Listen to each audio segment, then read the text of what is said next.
आदरणीय संतोष अण्णा देशमुख यांना पहिल्यांदा भावपूर्ण श्रद्धांजली तुमच्या सर्वांच्या वतीनं मी अष्टांग आदरांजली वाहतो आणि तमाम त्यांच्या मारेकऱ्यांना फाशी झाली पाहिजे याच्यासाठी जमलेल्या माझ्या सर्व बहादर मावळ्यांना पहिल्यांदा प्रमाण करतो आणि याच्यासाठी व्यासपीठावर उपस्थित असणारे तुमचं आमचं दैवत आदरणीय मनोज दादा, आदरणीय राजे, सर्व पक्षाचे आमदार, सर्व पक्षाचे सर्व कार्यकर्ते, सुरेश अण्णांना नाव घेतलेले सर्व सन्मान्य व्यासपीठ, आज तुमची सर्वांची इच्छा आज पूर्ण होईल. मला एकच सांगायचंय की आपण सर्वजण इथं का आलो, मौज मजा करायला नाही. आपला एक कार्यकर्ता, आपला मावळा आपल्यातून निघून गेलाय. माझी ही भगिनी उघड्यावर पडली, एका भगिनीचं कुंकू पुसलं गेलंय आणि ते कशानं झालंय तर यांच्या वृत्तीमुळे झालेलं आहे. बीड जिल्ह्यामध्ये कायदा व सुव्यवस्था नावाची चीज राहिली नाही.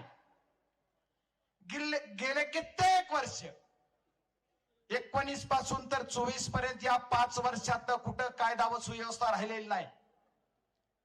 आदरणीय सुरेश अण्णांनी सांगितलं, संदीप भैयांनी सांगितलं की बरेच काही मुद्दे मांडले, पण मी तमाम महाराष्ट्राला तुमच्या सर्वांच्या साक्षीने सांगणार आहे की संतोष अण्णा देशमुख सारखा एक सोजळ असा सरपंच, एक तरुण सरपंच, अरे त्याने कधी विरोधकाला, राजकीय व्यासपीठावर विरोध करणाऱ्या माणसाला सुद्धा त्याचा कधी हेवा वाटला नाही. आपलासा वाटणारा आमचा संतोष अण्णा घालवायचं काम पाप तुम्ही या परळीवाल्यांनी केलंय, हे सर्व उघड आहे. अरे याच सर्वांचं मूळ कुठं आहे? आपला 6 तारखेला सुरुवात झाली असं प्रत्येक जण म्हणतात, पण मे मध्येच खंडणीचा गुन्हा केज पोलीस स्टेशनला दाखल झाला होता. या खंडणीच्या सुरुवातीपासून आदरणीय सुरेश अण्णाला जरा जास्त माहित आहे त्या विंडमिलचं. या विंडमिल या आपल्या जिल्ह्यामध्ये आल्या. या विंडमिलच्या माध्यमातून शेतकऱ्यांना कुठंतरी पैसा मिळेल, इथं उद्योग उभारला तर आपल्या तरुणांच्या हाताला थोडंफार काम मिळेल, त्याच्यातून व्यवसाय होईल, बीड जिल्ह्याची प्रगती होईल असा उद्देश असला पाहिजे. पण त्याच्यापेक्षा उलट आहे. मी आज सर्वच्या साक्षीने सांगणार आहे, या संतोष अण्णा देशमुखच्या मारेकऱ्याला तर फाशी करायचीच, पण या विंडमिल सुद्धा धारक जे आहेत ते सुद्धा काही गुंड पाळतात आणि गुंड पाळून माझ्या शेतकऱ्यांना त्रास देतात. त्यांचा सुद्धा छडा लागला पाहिजे. गेले कित्येक दिवस झालं, आज 20 दिवस झालं आपण ज्या कामासाठी झटतोय, ज्या दिवशी 9 तारखेला 3:24 याच अपहरण केलं गेलं, त्या क्षणापासून मला 4:10 फोन आला. तेव्हापासून आतापर्यंत आपण सर्वजण लढतोय, तरी पण फक्त आश्वासन मिळलं जात आहे की आरोपीला आम्ही अटक करणार. पहिल्या दिवशी 2 आरोपी अटक झाले, दुसऱ्या 2 दिवसात एक तिसरा आरोपी अटक झाला, 4था आरोपी अटक झालाय का सिलेंडर झालाय मला आणखी कळालं नाही, पण म्हणलं झालंय अटक झालाय. आणि ज्या दिवशी याच्यावर गुन्हा झाला संसदेमध्ये असेल, आदरणीय अमित भाई शाह यांची भेट मी घेतली, त्या दिवशी खंडणीचा गुन्हा दाखल झालाय. ही खंडणीखोर कोण आहे? आदरणीय अण्णा, तुम्ही म्हणतात अक्का, त्याचं नाव घ्यायचंय का नाही त्या बक्काचं मला माहित नाही, पण त्याचा मास्टर माइंड कोण आहे? आणि हे आदरणीय धनंजय मुंडे साहेब, तुम्हाला या मंत्रिमंडळात राहायचा नैतिकतेचा अधिकार नाही. तुम्हाला जर खऱ्या अर्थाने या बीड जिल्ह्याला न्याय द्यायचा असाल आणि तुम्ही जर खरंच सत्यवादी असाल, या बीड जिल्ह्याच्या मातीमध्ये तुमचा जन्म झाला असाल, तर तुम्ही बीड जिल्ह्याच्या जनतेला सांगून द्या, फेकतो राजीनामा आणि चौकशीला सामोरं जातो. का करत नाही तुम्ही? तुम्हाला कशाला पद पाहिजे? आमचे मुर्दे पडायला, आम्हाला मारायला? अरे ह्याचं नाव कशाला घ्यायचंय?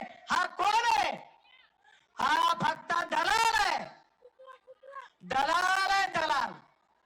याच्यावर काही बोला एवढं मी, तुम्ही सर्वांनी मला खासदार केलंय, तुमच्या सर्वांच्या ताकदीवर मी खासदार झालोय. आदरणीय आवार साहेब, तुम्ही बोलताना म्हणलात की आज क्रांती झाली. आज क्रांती नाही झाली आवार साहेब. ह्याची क्रांती लोकसभेला ज्या बीड जिल्ह्यानं दाखवून दिले.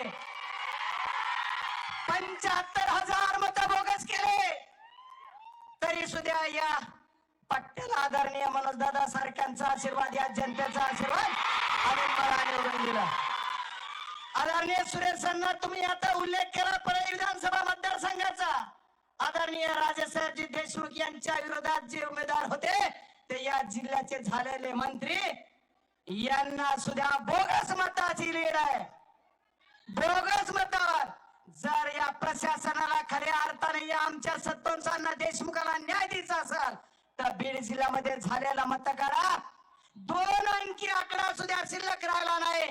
असं कुठं महाराष्ट्रात होत असेल तर ती फक्त बीडला होत आहे. आणि यांची मुजगिरी का वाढली, यांची ताकद का वाढली, तर यांच्या माग प्रशासन आहे, यांच्या माग शासन आहे. याच्यामुळे हे झालं.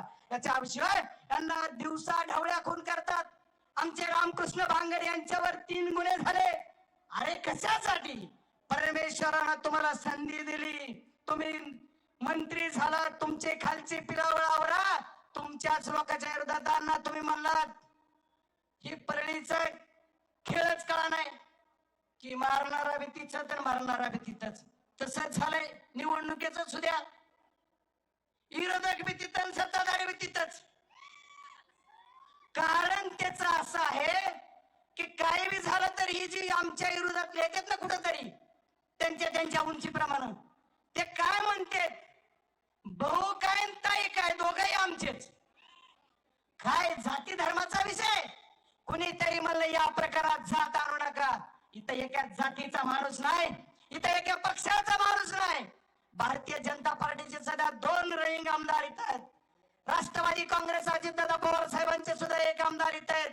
आदरणीय आमचे पाटील साहेब सुद्धा इथं आहेत.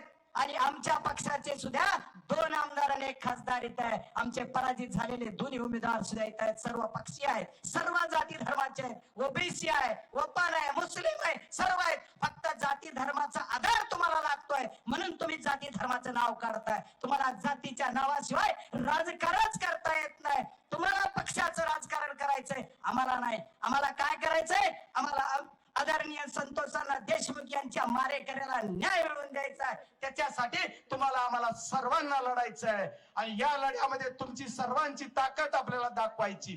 आदरणीय मुख्यमंत्री महोदयांनी सांगितलं की मी पकडणार, मी न्याय देणार. आदरणीय आमच्या अभिमन्यू पवार साहेब म्हणले, अण्णाही म्हणतात, अण्णा कधी पकडणार सांगा तर एकदा.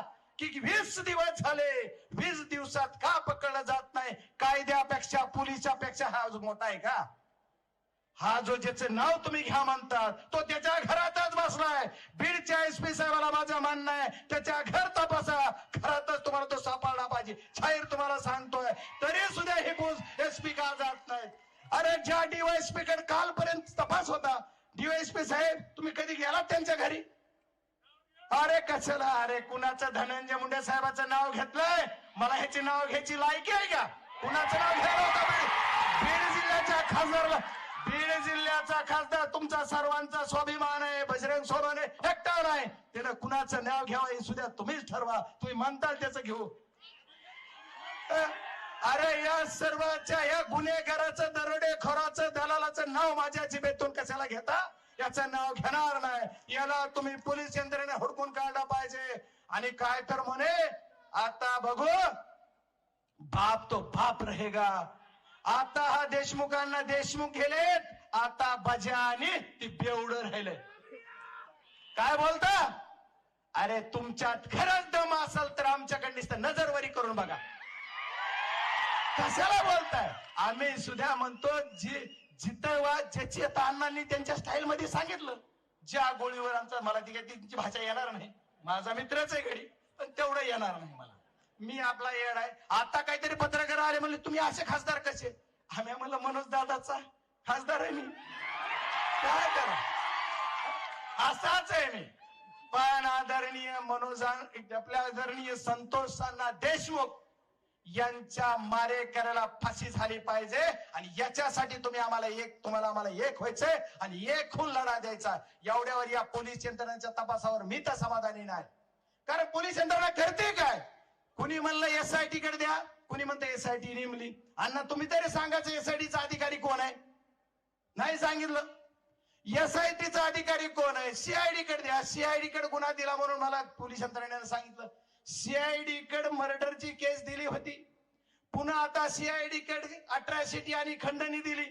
ह्या तिन्ही गोष्टी जर एकत्र केल्यात तर याचा अर्थ काय होतोय? ही कोणाला कसला अक्का म्हणते त्याचं नाव नक्कीच त्या खंडणीतून गुन्ह्यात आहे. त्याच्यामुळे आजची मागणी माझी खासदार या नात्याने एकच आहे, याचं नाव त्या मर्डर केसेस मध्ये तुम्ही दाखल करा आणि हे अंडर ट्रिप चालवा, नाही तर होणार नाही. दोन गोष्टी आजच्या या मोर्चातून महाराष्ट्र शासनाला आणि सत्ताधारी सर्व आमदार महोदयांना माझी विनंती आहे. दोनच गोष्टी तुम्ही करा तुमच्या शासनाकडून. याला राजीनामा द्यायला सांगा आणि दुसरा विषय काय करा तर याला 302च्या आरोपामध्ये अगोदर गुन्हेगार करा, तरच खऱ्या अर्थाने न्याय होईल, नाही तर आम्हाला न्याय होणार नाही. ढोंग नको, राजकारण नको, आपण काय पाहिजे तर न्याय पाहिजे आणि न्यायासाठी झटणारे आम्ही सर्वजण आहोत. न्यायासाठी झटलं पाहिजे आणि न्याय करण्यासाठी आम्ही आज रस्त्यावर उतरलो. ही प्राथमिक आमची लढाई. उद्याची लढाई मी सर्वांना सांगितलंय, मीडियाच्या माध्यमातून सुद्धा सांगितलंय, आम्ही सर्वजण तर या आता येणाऱ्या नवीन वर्षापर्यंत 2 तारखेपर्यंत जर याचा तपास लागला नाही, याला अटक झाली नाही आणि याला जर तुम्ही पकडून फासावर चढविण्याची कारवाई सुरू केली नाही तर 2 तारखेच्या नंतर दिल्ली असो, महाराष्ट्र असो की तर बीड मध्ये असो, कुठं ना कुठं पण उपोषणला खासदार म्हणून मी बसणार आहे असं तुम्हाला सर्वांना जाहीर सांगतो. आणि याच्याबरोबर तुमच्या सर्वांच्या साथीनं आपल्याला ही लढाई लढायची. संतोषांना देशमुखांचा ज्या दिवशी अपहरण झालं, ज्या क्षणाला अपहरण झालं तेव्हा क्षणापासून आतापर्यंत मी लढतोय, तुम्ही सर्वजण लढताय. संतोषांना देशमुख यांच्या मारेकऱ्यांना फाशी झाल्याशिवाय आपण शांत बसणार नाहीत, एवढा शब्द तुम्हाला देतो. उशीर होतोय, आपल्याला राजांना ऐकायचंय, आदरणीय मनोज दादांना ऐकायचंय, त्यांचं आपल्याला ही सर्व घ्यायचंय. त्याच्यामुळे मी जास्त न बोलता तुम्हाला सर्वांना विनंती करणार आहे, तुम्ही इथून पुढच्या सर्व लढ्यात तुमच्या सर्वांनी आपण ताकदीनं बरोबर राहायचंय आणि यांच्या कुणाच्या लय बाकीच्या ह्याच्यात नाही, यांचा राजीनामा झाला पाहिजे. महाराष्ट्राच्या मुख्यमंत्री महोदयांना, दोन्ही उपमुख्यमंत्री महोदयाला तुमच्या सर्वांच्या वतीनं तुमचा खासदार म्हणून आणि इथं बसलेल्या सत्ताधारी आमदाराला मी विनंती करतो, यांचा राजीनामा घ्या आणि त्याला 302 मध्ये अटकवा, तरच खऱ्या अर्थाने आम्हाला न्याय मिळाला असं म्हणलं जाईल. खूप खूप धन्यवाद.